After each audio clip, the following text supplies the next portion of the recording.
الله وکړه په دغه وخت کې به صبر کنه. وقال عمر رضي الله عنه نعم العدلان ونعم العلاوة. دې ټکي باندې بلک ځان پوي ګونو. وقال عمر ونعم العدلان ونعم العلاوة. اوس عدلان څه ته وایي او علاوه څه ته وایي؟ دا د اوښ که تاسو کتلي کجاوه دې دوه انډې وي، یو کس یو سایډ ته ناست بل بل سایډ ته کجاوه کې دې ته عدلان تسنیه ده، یا دوه پنډونه دي، پنډونه دا انډې ورته وایي، یو سایډ ته یو بل سایډ ته دې ته عدلان وایي. او یو د اوښ په دې منځ کې یو شی ایښی، باری خی بوجی خی دا شانت هغې ته علاوه وایي. اوس دلته د عدلانو نه څه مراد ده او علاوه نه څه مراد ده؟ اولئک علیهم صلوات یو عدل دا شو، ورحمه یو عدل دا شو، دا دواړه اولئک علیهم صلوات ورحمة دا عدلان دوه انډي شول د اوښ په کجاوه باندې. ونعم العلاوه واولئک هم المهتدون دا علاوه شو. اوس پوه شو په دې باندې؟ لکه څنګه چې اوښ باندې کجاوی د کجاوې دوه سایډونو ته یو کس یو سایډ ته ناست بل بل ته عدلان، یا یو پڼ یو خواته وي بل بلې خواته یې دې ته عدلان وایي، او یو د اوښ په منځ باندې یو بار پروت وي هغې ته علاوه وایي، یعنې دا د عدلانو نه علاوه ده. اوس دلته اولئک علیهم صلوات یو عدل دا شو، ورحمة دویم عدل دا په دې مصیبت باندې چې چا صبر وکړه دا دوه عدلان دوه بندونه د رحمت به دا ورته میلاو شي. ونعم العلاوه واولئک هم المهتدون دا د دې دوه عدلانو نه علاوه چې دا هدایت یافته وو. الذين إذا أصابتهم مصيبة قالوا إنا لله وإنا إليه راجعون أولئك عليهم صلوات من ربهم ورحمة وأولئك هم المهتدون. وقوله تعالى واستعينوا بالصبر والصلاة وإنها لتذكرة إلا على الخاشعين. القرطبي قال حدثنا محمد بن بشار إلى آخره قال سمعت أنسا عن النبي صلى الله عليه وسلم قال الصبر عند الصدمة الأولى. باب قول النبي صلى الله عليه وسلم إنا بك لمحزونون. محبوب پاک بچه مبارک وفار شو ابراهیم صاحب، نو هغه داسې راوچت که ښکلي که بویې که او د سترګو مبارکونه یې اوښکې روانه وې. و ابراهیم ستا په جدایي ډېر خفه یو، سترګو نه هم اوښکې روانې دي او زړه م غمجن ده، خو د خولې نه هم هغه کلمات وځي چې په کوم باندې الله راضي کېږي. انا لله و انا کلمه د استرجاع باندې، نو دی په خپل بچي باندې ویلي تدمع العین د سترګو نه اوښکې روانې دي، ویحزن القلب او زړه غمجن ده. ولا نقول الا ما يرضى به ربنا، بل روایت کې ورسره راځي او موږ په ژبه هغه څه وایو چې په څه باندې الله پاک راضي کېږي. وقال ابن عمر رضي الله عنهما عن النبي صلى الله عليه وسلم تدمع العين ويحزن القلب. الله وبه قال حدثنا الحسن بن عبد العزيز الى اخره عن ثابت عن انس بن مالك رضي الله عنه قال دخلنا مع رسول الله صلى الله عليه وسلم على ابي سيف القين. دا ابو سیف چې ده دا د ابراهیم صاحب د مرضعې خاوند ده، قین لوهاري کوله او دای کسب او دا زویرن له ابراهیم، دا رضاعي پلارو د ابراهیم صاحبان. فأخذ رسول الله صلى الله عليه وسلم إبراهيم فقبله وشمه. نو ابراهیم صاحب خو دلته د دې بیبي ورته شوده ورکول، نو دې وخت کې راوچت که ښکلې که وشم بوی یې که لکه سړی ګلاب راواخلي پوزې ته نږدې کړي، دغه شان ته د ابراهیم صاحب په دې خدینو باندې پوزه مبارکه کېښوده لکه ګل ښکلوي. ثم دخلنا علیه بعد ذلک، بیا یو ورځ نیمه پس ورغلو و ابراهیم یجود بنفسه، او ابراهیم په خپل روح باندې سخا کوله. سخا دا معنی دې وخت کې د خپل روح الله پاک ته ورکو زنکدانې واله. فجعلت عينا رسول الله صلى الله عليه وسلم تذرفان فقال له عبد الرحمن بن عوف وانت يا رسول الله. د حضور سترګو مبارک ونه اوښکې تلې، عبدالرحمن صاحب تاسو هم جاړئ. فقال يا ابن عوف، اے د عوف زویه، انها رحمه، دا د زړه د ترحم او د شفقت او د نرمۍ علامه ده. ثم اتبعها باخرى فقال ان العين تدمع والقلب يحزن ولا نقول الا ما. او زمونږ بله خبره بیا وکړه، بله دا وه چې ان العین تدمع، سترګو نه اوښکې روانې دي، والقلب يحزن، زړه غمجن ده، ولا نقول الا ما يرضى ربنا، خو په ژبه موږ هغه څه نه وایو چې به الله خفه کېږي معنا الله راضي کېږي هغه خبره کوو انا لله و انا بفراقک یا ابراهیم لمحزونون او ابراهیم ستا په جدایي باندې بچی موږ خفه یو ځکه د زړه میوه ده که نه اولاد ثمرة الفؤاد یو سړی مریض مرض وفات یا بېهوشي وي او خپل خپلوان ورته جاړي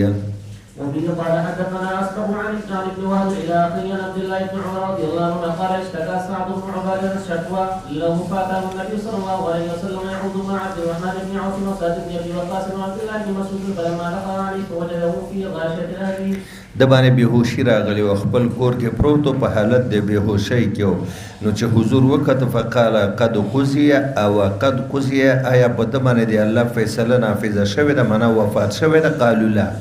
قربان وفات نه ده لا قال يا رسول الله فبكى النبي صلى الله عليه وسلم فلما راى القوم بكى النبي صلى الله عليه وسلم چې څنګه صحابه او صحابياتو د حضور جړه ولیده دویم په جړه شو فقال لا تسمعون ان الله لا يعذب بذم العين ولا يحزن القلب ولكن دا حضور په دې موقع د ناستو خلکو ته ویل وای تاسو په دې نه خبر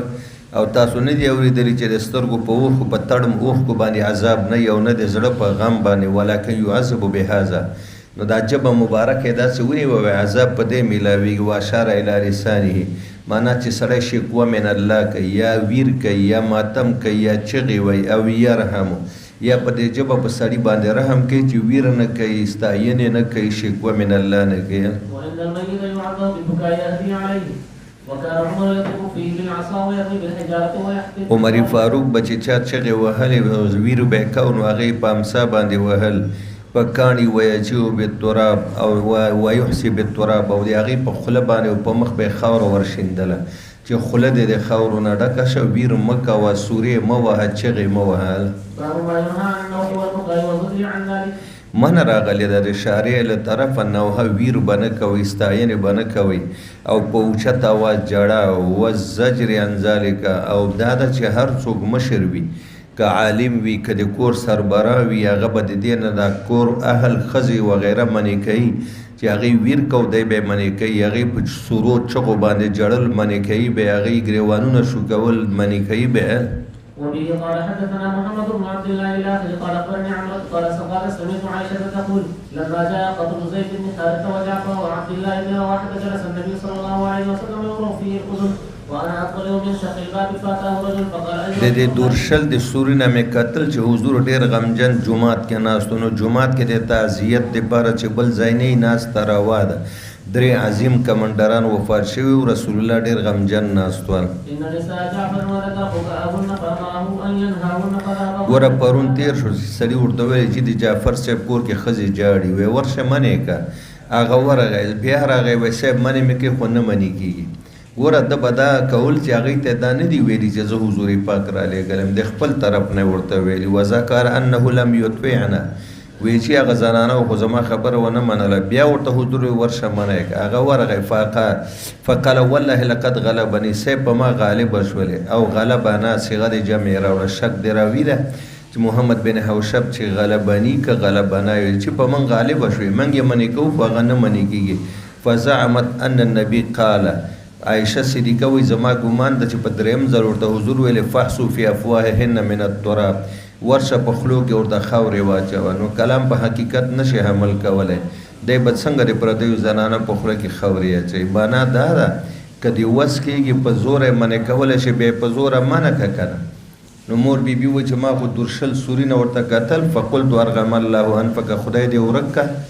خدای دې ورک که تر هغې پورې تا حضور پرې نه خورې تر څو چې ښه تکلیف نه کو غمجن ده فوالله ما انت بفاعل قسم په خدای که ته دا کار وکړي یعنی ته کولی شي چې جعفر صاحب د کور زنانو ته په خوله کې خاورې واچوې معنا نه ورته خاورې اچوی شي نه په زوره منې کوی شي وما ترکت رسول الله من العنا او تا پرې نه خو د نبي علیه السلام د تکلیف او مشقت نه یعنی تر هغې ورته لاړې راغلې تر څو چې ښه حضور پاک تکلیف که په غم کې وبه قال حدثنا عبد الله بن عبد الوهاب لا تجمع عن ابي رضي الله عنه قال دخل علينا النبي صلى الله عليه وسلم عند البيعه ان لا نروح فما وفق ګوره چې کله زنانه ورسره رسول الله بیعت کو نو یو د خبره دام و الله ننوح چې موږ به ویر نه کوو ستاینې به نه کوو وما وفقنا امرأة غير 5 نسوة أم سليم وأم العلاء النساء وابن أبي السبرة امرأة معاذ وامرأتان أو ابنة أبي السبرة وامرأة معاذ وامرأة أخرى. باب القيام للجنازة. جنازې ته ودرېدل. ګوره چې په ابتدا کې دا مسله وه چې جنازه به راښکاره شو نو ودرېدل ورته واجب و. دا حکم بیا وروستو منسوخ شوی ده. لیکن شاه نورشاه کشمیری رحمت الله علیه فرمایي وایي که د منسوخ په ځای تعبیر متروک وشي نو ډېره به ښایي. په اول کې به چې جنازه راغله او چا به ولیده نو ټول خلک به ورته ودرېدل او دا قیام عند رؤیت الجنازه دا واجب و. نو بیا وروستو منسوخ شو. کشمیری صاحب وایي چې منسوخ په ځای متروک ټکی استعمالول پکار دي. د قیام وجوهات څلور دي. ولې ودرېده جنازې ته دا خلک حضور او صحابه کرام څلور. اول خوف خدا د یرې نه، او دویم اکراما للمیت، دریم اکراما للملائکه. هر جنازې سره فرشتي وي. د مؤمن جنازې سره د رحمت فرشتي وي، د کافرانو جنازې سره د عذاب او فرشتي چې دي قابل اکرام دي. او څلورمه دا ده چې دا اوس د موت یو ګبراهټ د سړي د آخرت را یادېږي، مذکر للآخرت ده، نو باید سړی ورته ودرېږي. خو اوس قیام وجوب منسوخ ده او که څوک ودرېږي نو اجازت قدر شته. وبه قال حدثنا علي بن عبد الله الاخري عن عامر بن ربيعه رضي الله عنه عن النبي صلى الله عليه وسلم قال اذا رايتم الجنازه فقوموا حتى تخلفكم. حتی چې تاسو نه تېره شي او تاسو شاته پاتې شئ. قال سفيان قال الزهري اخبرني سالم عن ابي قال اخبرنا عامر بن ربيعه عن النبي صلى الله عليه وسلم زاد الحميدي حتى تخلفكم او توضع. حتی چې تاسو ته نه شاته پاتې شئ او یا دا جنازه کېښودلی شي په قبرستان کې. باب متى يقعد اذا قام للجنازه. ګوره مولانا صاحب کله چې خلک جنازې ته ودرېږي که سنت طریقه دا ده او که جنازې سره روانې تر کومه پورې چې جنازه خلکو د اوږو نه کوزه کړې نه نو تاسو ته حکم ده چې تاسو به کښېنئ نه. اچانک کله دا جنازې کټ د دې د اوږو نه وښویږي ولیدو ته نږدې شي، تعاون او مدد ته ضرورت نو چې څوک ولاړي هغې ښه تعاون کولی شي. او چې ناست وي بیا راپاڅي نو تر څو چې ته راپاڅې جنازه به د هغې نه مړی به پرېوتی. نو چې کله د جنازې کټ کېښودی شي هغې بعد به بیا تاسو کښېنئ. وبه قال حدثنا قتيبة بن سعيد الآخر عن ابن ربيعة رضي الله عنه عن النبي صلى الله عليه وسلم قال إذا رأى أحدكم جنازة فإن لم يكن ماشيا معها فليقم حتى يخلفه أو تخلفه وتوضأ من قبل أو تخلفه. وبه قال حدثنا مسلم الآخر عن أبي سعيد الخدري رضي الله عنه عن النبي صلى الله عليه وسلم قال إذا رأيتم الجنازة فقوموا فمن تبعها فلا يقعد. او چې څوک جنازې پسې روان دي تر هغې د قبرستان کې نه کښېني تر څو چې جنازه کوزه شوې نه وي له اوږو نه. او تر څو چې جنازه د خلکو د اوږو نه کوزه شوې نه نو تاسو به کښېنئ نه. فإن قعد امر بالقيام. او که څوک کېم ناسته بیا هم هغه ته دا حکم ده چې باید ودرېږي. وبه قال حدثنا احمد بن يونس الاخر عن ابي قال كنا في جنازه فاخذ ابو هريره بيد مروان فجلس قبل ان توضع فجاء ابو سعيد قال فاخذ بيد مروان. ګوره مروان خدای ګورنر و دی د لاسه ونیوه کېناست. ابو سعید رضی الله عنه راغی فاخذ بيد مروان. هغې مروان د لاسه ونیوه پاڅه.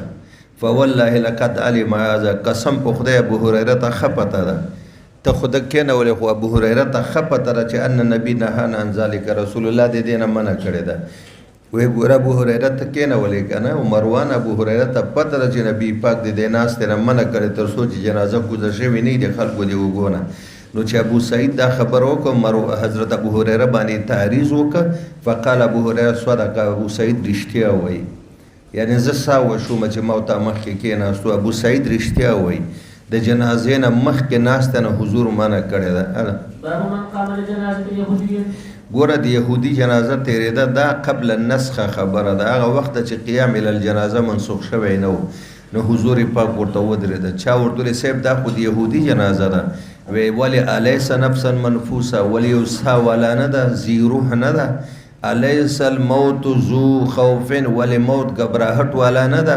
ولې د سره چې فرشتې نه دي روانې، یا د رحمت یا د عذاب، د سره د عذاب فرشتې دي. نو فرشتې واجب الاحترام دي او د نفس منفوسه ده او مرګ ګبراهټ والا ده. نو زه د دې وجه نه ودرېدم.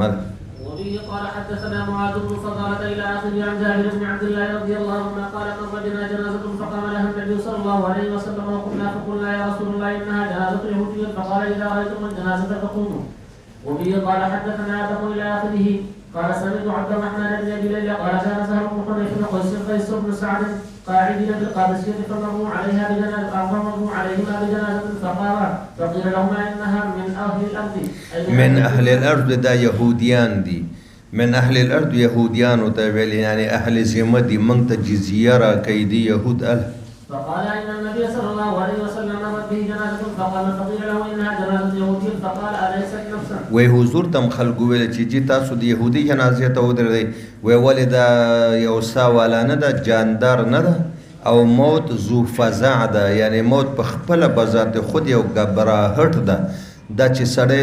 میت باندې موت وګوري نو سړی غبراهټ کې واقع کېږي. زه دې وجه نه ودرېدم. قادسیه دا د کوفې سره یو وړوکی بازارګی ده، لکه موږ وایو دا د پندو بازار. وقال ابو حمزه يا اخي عن ابن ابي ليلى قال كنت مع سعد بن قيس فقال كنا مع النبي صلى الله عليه وسلم وقال سكتني عن الشعبي عن ابن ابي ليلى قال كان ابو مسعود وقيس يقومان لجنازه. دی به ودرېدل، د هغه زمانه وه چې لا ودرېدل منسوخ نه ول. جنازه به سړي وړي، ښځې به نه وړي. البته یو وخت داسې راشي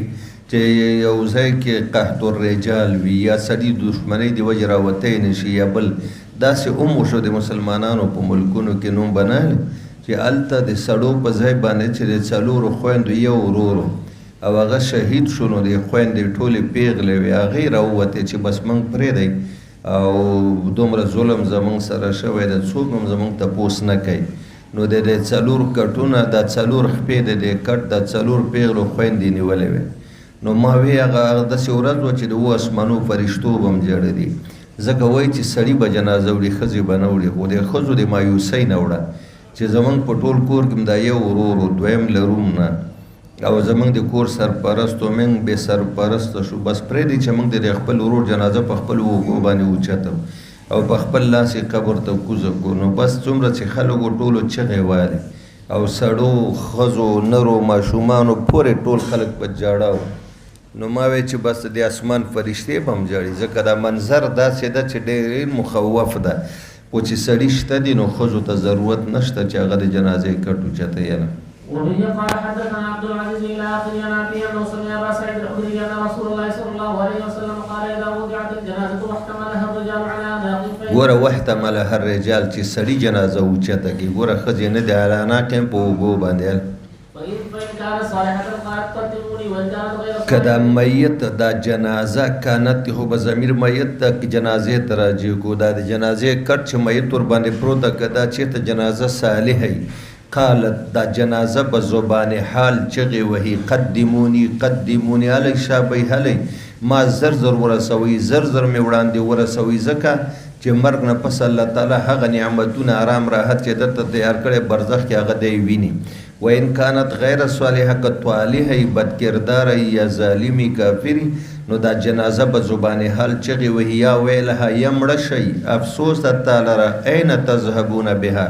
تاسو دا زما جنازه چیرته روانه کړې ده. یسمع صوتها، د دې مړي اواز اوري، کل شی د جنازې اواز، ها ضمیر د کټ ته راجع ده. دا کټ کې چې کومه جنازه پرته ده هر مخلوقي اواز اوري، علاوه د انسان نه، بلکې راځي علاوه د جن. انسان او پیری نه اوري، دا مکلف دی. ولو سمع، که انسانانو پیریانو دی مړي د خطرناک هیبتناک اواز اوریدلی وی لصعقا، نو دوی به مړه شوي وی د خفګانه، اول به بیهوشه شوي وی او بیا به مړه شوي وی. دومره خطرناک اواز کوي چې ما تاسو چیرته وړئ، مخکې اور د لړمان دي، ماران دي. سرعت راغلی د خودون الخبب، ټوپونه به نه وهو، منډې به نه وهو. بیا خطره ده چې د کټ نه دا مړی لاندې پرېوځي، جنازه به تیزه وړې، ځکه محبوب وایي چې دا مړی دوه حالتونه خالي نه ده، یا نیک ده، نو دا د دنیا غمونو ته هم ولې ایثار کړی، خپل آرام راحت کور ته یې ورسوی، او یا به بدعملی، نو چې بدي نو بیا خو شر د شر تاسو په اوږو باندې بار کړی، دا شر غورځول غواړي. بس که نیکي که بدي زر تر زر رسوي، نیک به خپل د آرام و راحت کور ته ورسي، او بد یو شر د هغه به ستاسو د اوږو نه کوشیل. وقال انس رضي الله عنه انتم مشيعون فامشوا بين يديها وخلفها وعن يمينها وعن شمالها وقال غير قريب منها. څلور طرفه د دې نه تګ روا ده او جوخ د کټ سره تګ روا ده. وبه قال حدثنا علي بن عبد الله الاخذي عن ابي هريره رضي الله عنه عن النبي صلى الله عليه وسلم قال اسمعوا بالجنازه فان تك صالحه فخير نو دا ډېر بهترین ځای ته تاسو روان کړی زر زر یې ورسوئ او سوا ذلک که دا چېرته شر فشر تضوعون عن رقابکم دا شر زر زر کوز کوي د خپلو وږو نه او دا په کټ د جنازه ګوره جنازه د جنازې کټ جنازه میت نو دا کم مړی چې په کټ باندې پروت د چغې وهي قدموني قدموني ما خپل کور ته آرام او راحت او د خوشحالۍ ځای ته زر زر ورسوئ. وفيه قال حدثنا عبد الله بن يوسف الى اخره انه سمع ابا سعيد الخدري قال كان النبي صلى الله عليه وسلم يقول اذا وضعت الجنازه واحتملها الرجال على اناقهم فان كان صالحه قال قدموني وان كان غير صالحه چې مؤمن وي دلته به صالح معنا مؤمن وکړو قدموني ځکه د دې لپاره د قبر بیا د داسې جوړیږي لکه د اول شپې د ناوې یا د ظلمي کمره وین کانت غیر صالحه که کافري قالت لاهلها چا چې دا کټو چت کړی هغې ته چغې وي یا ویلها تاسو د خدای مړه کي این تذهبون بها تاسو زه چېرته روان کړی ما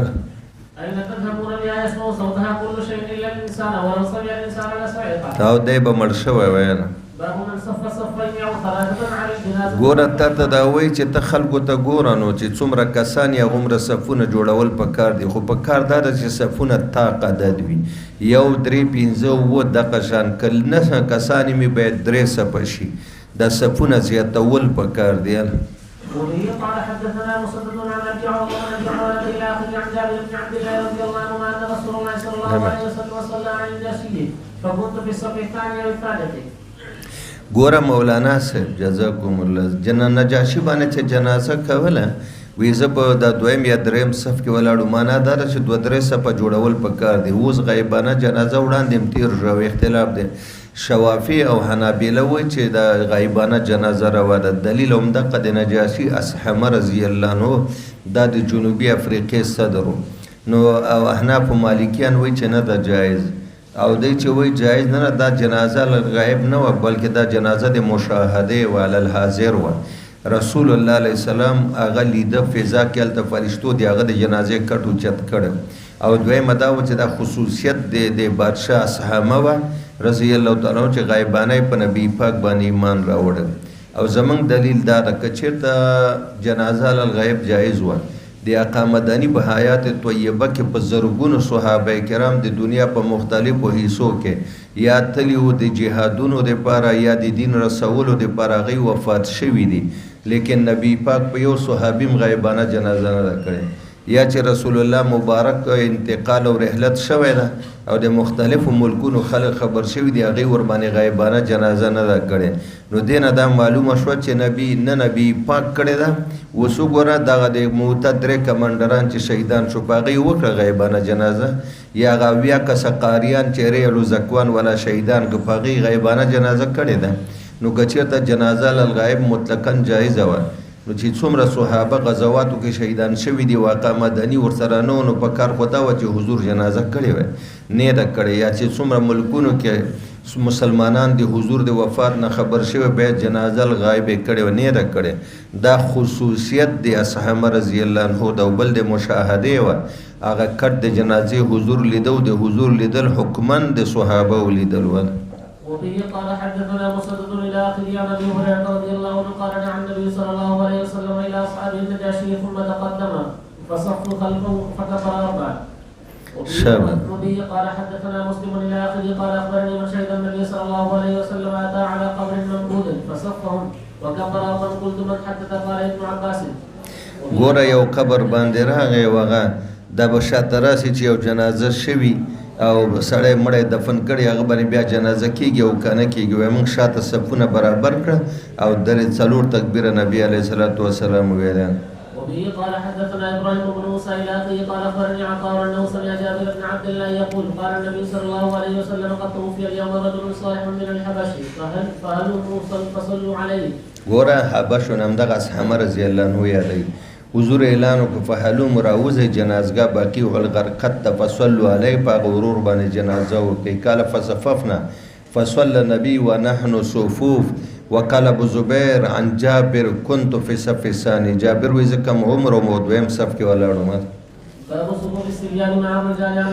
جنازه باندې ماشومان چې ممیز وي او دې نه اووه کلن نه بر وي اگر که نه بالغ دا د مشرانو سړو سره په صف کې ودرېدلی شي. وبه قال حدثنا موسى بن اسماعيل الى اخي عن ابن عباس رضي الله عنه ان رسول الله صلى الله عليه وسلم مر بقبر دفن لهل فقال متى دفن هذا فقالوا البارحه قال فلا وی پرون شپه چې دا دفن شوی وی ولې مزنه خو هغه د الګ قبر ته چې مسجد نبوي پاکو دی بوډۍ قبر وال قالوا دفناه في ظلمة الليل فكرهنا ان نوقدك فقام فصرفنا موږ دا خبره مناسبه نه ګڼله چې هغه تور شپه کې تاسو راولول قال ابن عباس رضي الله عنه وانا فيه وصلى دام ګوري د دې خصوصیت ده کنه یو ځلې چې جنازه شوې ده بیا په قبر جنازه نه کیږي علاوه دی ولینه لیکن دا د نبی پاک د مړو خصوصیت چې نبی پاک په دې باندې کړی ده باب سنة الصلاة على الجنازة طریقه د جنازې په مړی باندې جنازې طریقت سره څوک به امامت کوي په صلات الجنازه کې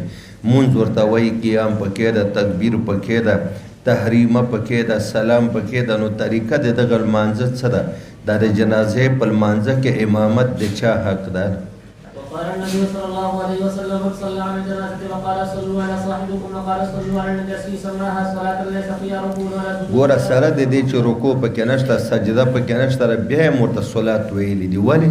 صلات یې ځکه ویلي چې تکبیر تحریمه پکې ده قیام پکې ده تسلیم پکې ده خبرې پکې نه کیږي د دې وجه نه دې ته صلات ویلي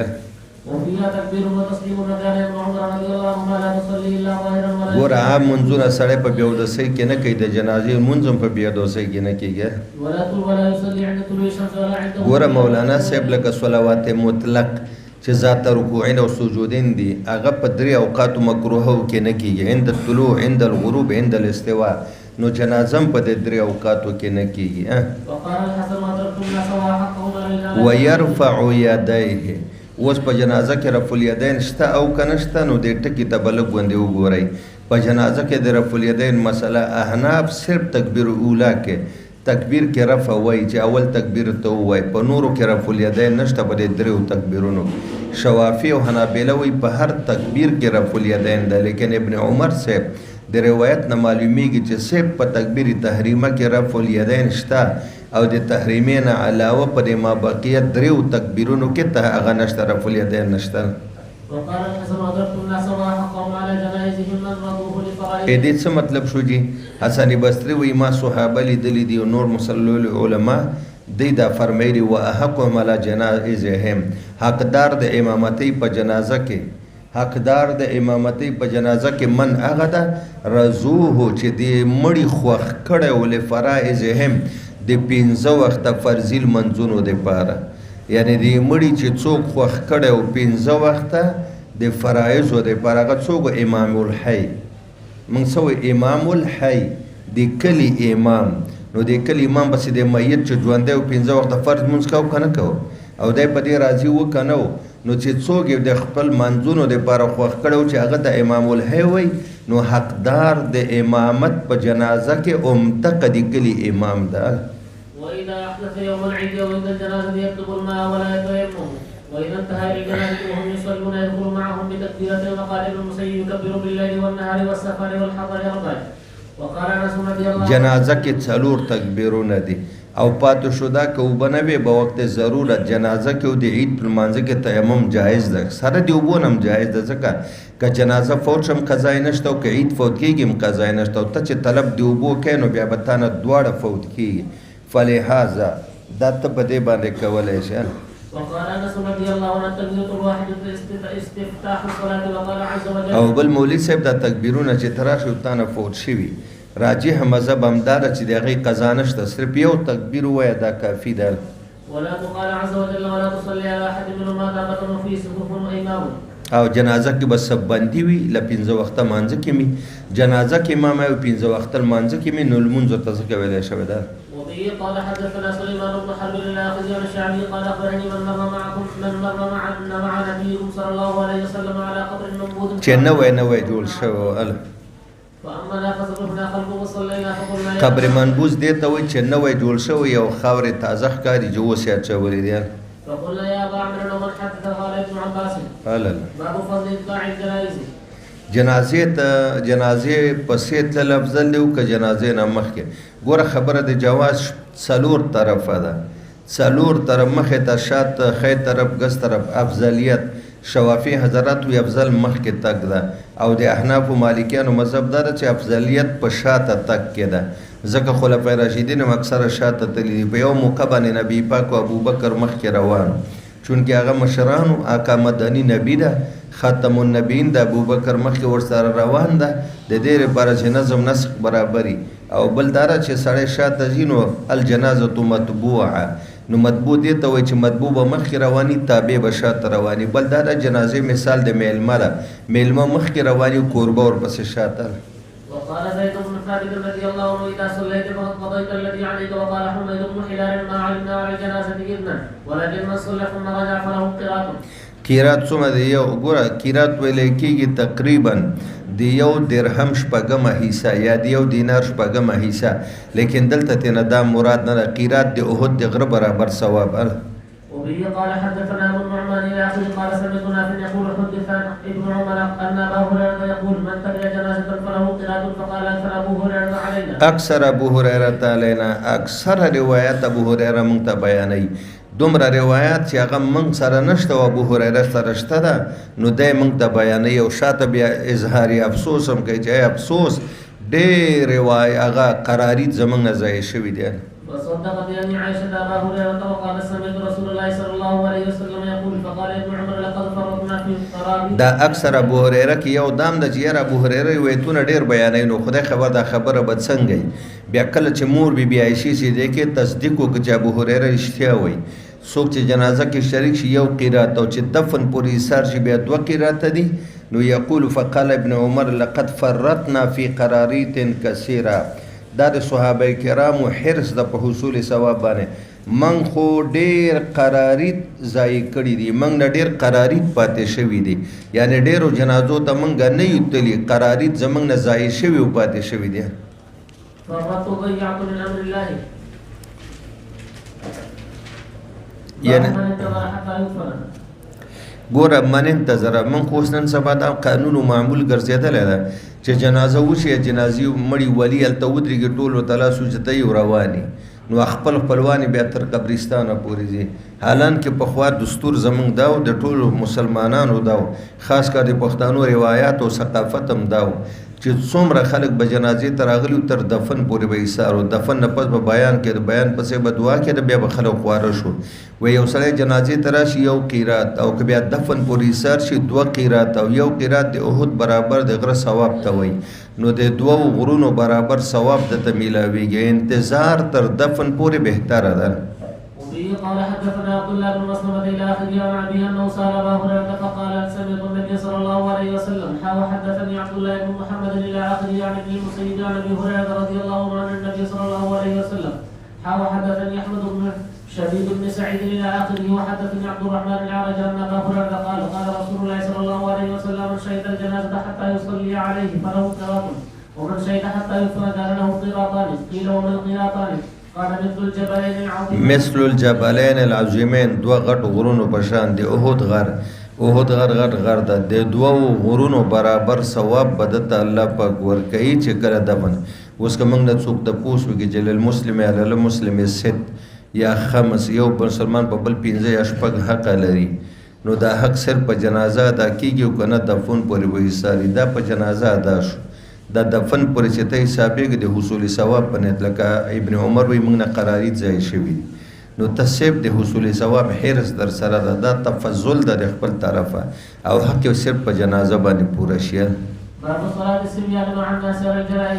کشران کم عمره نابالغه د بالغو سره په جنازه کې ودرېدلی شي وبه قال حدثنا يعقوب بن ابراهيم الى اخره عن ابن عباس رضي الله عنه قال اتى رسول الله صلى الله عليه وسلم قبرا فقالوا هذا دفن او دفنت البارحه قال ابن عباس فتركنا خلفه ثم صلى عليها د شپې پرون شپه چې دفن شوی ده دا هغه دوه واقع دي یو زلمی ده او یو بوډۍ ده د مسجد نبوي خدمت یې کول دواړه د شپې وفات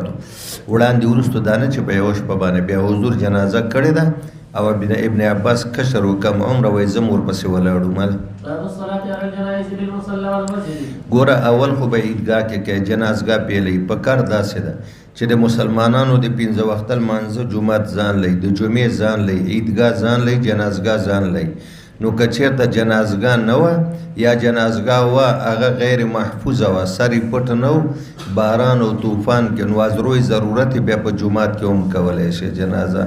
جومات کې چې کوي نو د هغې بیا خپل صورتونه د جنازه بهر صفونه پسې جومات کې یا جنازې کټ دننه او صفونه بهر هغه به راشي خو اوله او بهتره په جنازګاه کې ده. وبه قال حدثنا يحيى بن بكير الاخر عن ابي هريره رضي الله عنه قال نعى لنا رسول الله صلى الله عليه وسلم عن نجاشي اطلاع راکړه اعلان وکړه موږ ته نبي پاک د نجاشي د وفات چې دا د حبشې بادشاه الیوم الذي مات فيه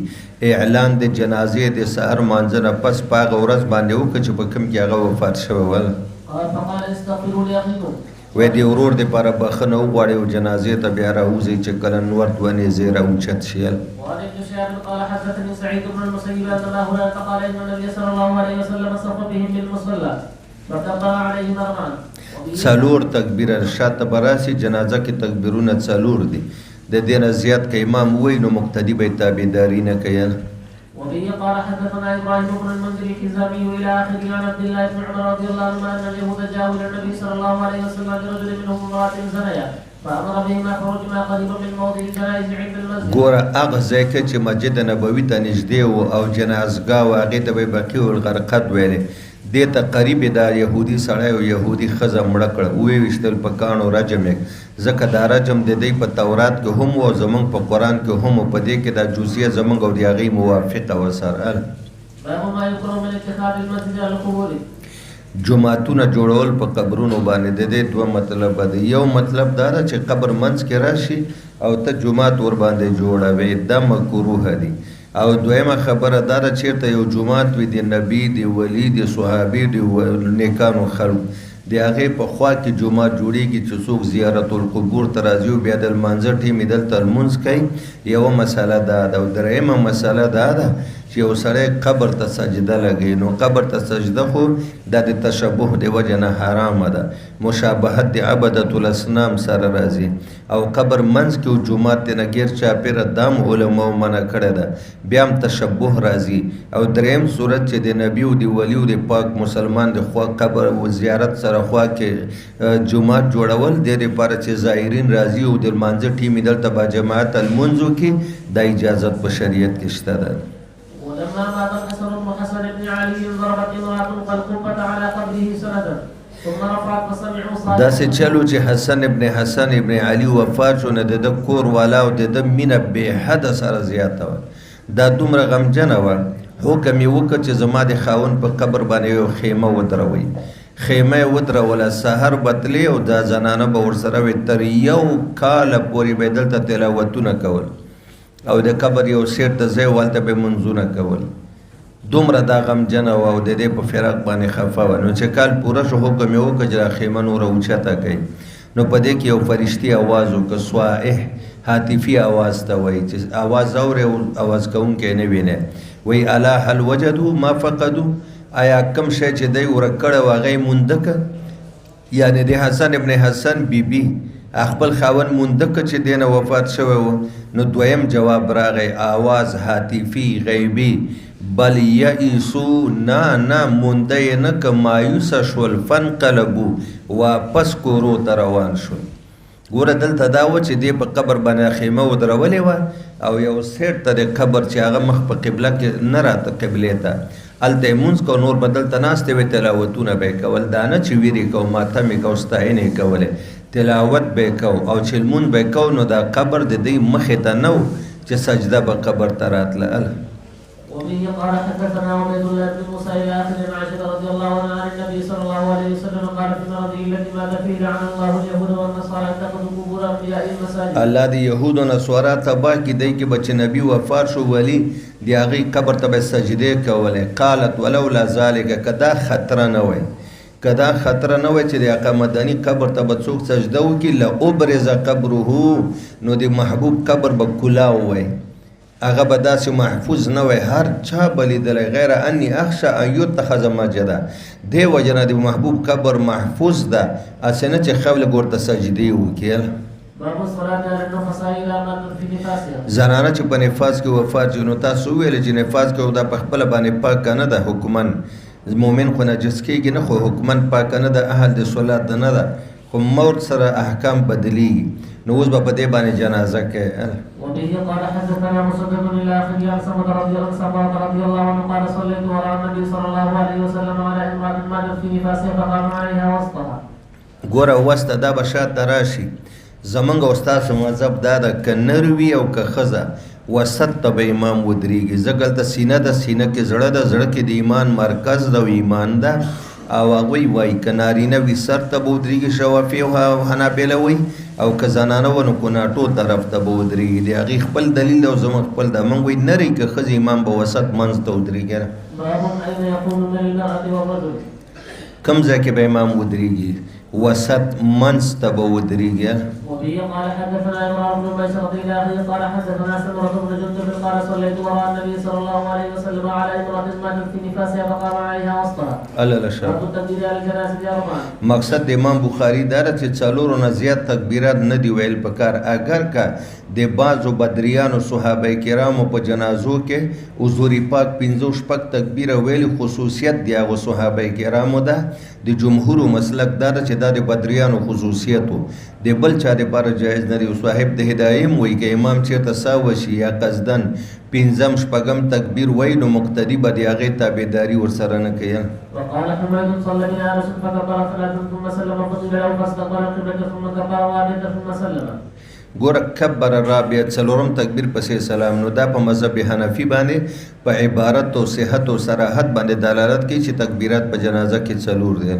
وبه قال حدثنا عبد الله بن يوسف الى اخره عن ابي هريره رضي الله عنه رسول الله صلى الله عليه وسلم عن النجاشي في اليوم الذي مات فيه وخرج به من المصلى فصف بهم وكبر عليهم وكبر عليه اربع تكبيرات. ګوره څلور تکبیر یې ویل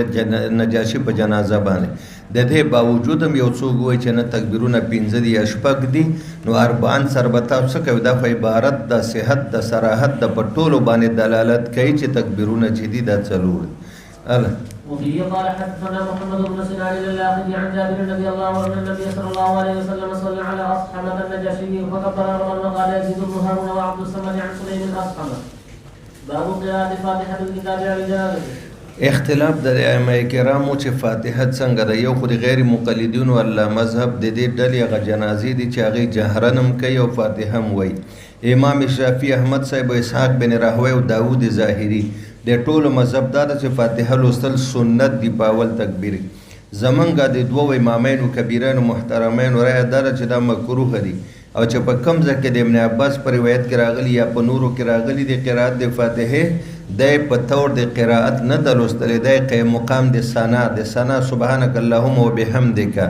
دی د ثنا قیم مقام لوستلی که به طور ثنا یې څوک ووایي خیر ده خو به طور قرائت زموږ ستاسو مذهب کې دا نشته. وقال انس يقرا ورتل الفاتحه الكتاب ويقول اللهم اجعله لنا فرضا وسلفا واجرا. خدای موږ ته وګرځي دا